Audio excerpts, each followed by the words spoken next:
Hello மக்களே, welcome to Delhi tax. எல்லாருக்கும் happy morning. ஆஃபிஷியலாக Vijay TV சைட்ல இருந்து 6 o'clock மகாநதி அப்படின்னு சொல்லி ப்ரோமோ ரிலீஸ் பண்ணிட்டாங்க. பட் மெயின் ப்ரோமோ இன்னுமே வரல. பட் சில சீரியல்ஸ்க்கு மட்டும் ப்ரோமோ ரிலீஸ் பண்ணியிருக்காங்க. ஸோ சூன் நம்ம வந்து ப்ரோமோ எக்ஸ்பெக்ட் பண்ணலாம். பிகாஸ் நம்ம எடிட்டர் இருக்காங்க இல்லையா, வினோத் ப்ரோ, அவங்க வந்து நேற்றுக்கு நைட்டே வந்து ஒரு பிக்சர் ஷேர் பண்ணியிருந்தாங்க. நானுமே இப்போ தான் பார்த்தேன். நம்ம காவேரி விஜய் நடுவில் குட்டி பாப்பா இருக்காங்க. அண்ட் ரொம்ப சேடாக தான் இருக்காங்க. பிகாஸ் மதர்ஸ் டே செலிப்ரேஷனில் அவங்களால பார்ட்டிசிபேட் பண்ண முடியலையே அப்படின்ற ஒரு ஏக்கமாக என்னன்றது தெரியல. காவேரியுமே இந்த ஸ்கூல் போகிறதுக்கு சாரியெல்லாம் போட்டுட்டு ஸ்கூலுக்கு ரெடி ஆகிட்டு இருக்க மாதிரி அந்த ஒரு லுக்கில் தான் இருக்காங்க. நம்ம குட்டி காவேரியை நம்ம காவேரி தான் ஹோல்ட் பண்ணியிருக்காங்க போல். ஏன்னா அந்த சாரி டிசைன்லாம் பார்க்கும்போது அப்படி தான் தோணுது. ஸோ இவங்க சேடாக இருக்காங்க. மேபி அந்த மதர்ஸ் டே ரிலேட்டடாக இருக்கலாம்.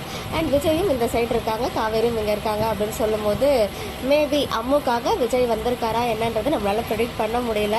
எல்லாரும் எதிர்பார்த்துட்டு இருக்கப்பறமும் இந்த மதர்ஸ் டே ரிலேட்டடாக வரும் அப்படின்னு சொல்லி, ஸோ அது ரிலேட்டடாக தான் இந்த ஸ்னாப்மே ஷேர் ஆகிருக்கு. ஸோ சூன் வந்து நம்ம ப்ரோமோ எக்ஸ்பெக்ட் பண்ணலாம். இந்த பிக்சரை பார்க்கும்போது உங்களுக்கு என்ன தோணுது அப்படின்னு கமெண்ட்ல சொல்லுங்கள். ஓகே மக்களே, நெக்ஸ்ட் வீடியோவில் மீட் பண்ணுறேன். எக்ஸ்க்ளூசிவ் அப்டேட்ஸ்க்கு மறக்காம நம்ம யூடியூப் சேனலை சப்ஸ்கிரைப் பண்ணிக்கோங்க.